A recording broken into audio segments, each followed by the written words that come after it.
Our 8th inductee from the GHS class of 2006 is Suzanne Fike Meeker. So I'll tell you right now, I'm not as funny as Scott. Sorry about that. But I'd like to thank the committee for this wonderful honor. I'd especially like to give a shout out to Alan Pickerel. He's somewhere back there. He's the one who put me up for nomination, so thanks, Alan. And I'd like to say hi to all my family here and for being here and supporting me. It's wonderful. I'd really like to dedicate this to my mom and dad, though. They're here tonight. I wouldn't be here without them. I'm getting a little sensitive.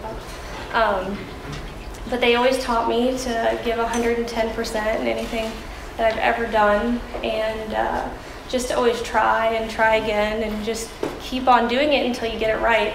And I've always taken that in anything I've done, especially sports.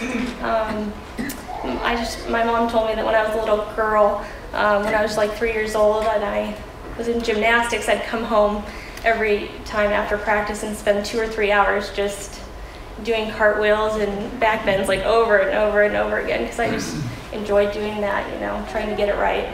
I just have a little story.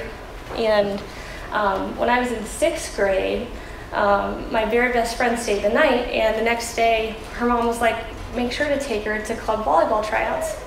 So we dropped off my friend, and my mom and I were looking around the gym, and she just looked at me and she said, why don't you try out?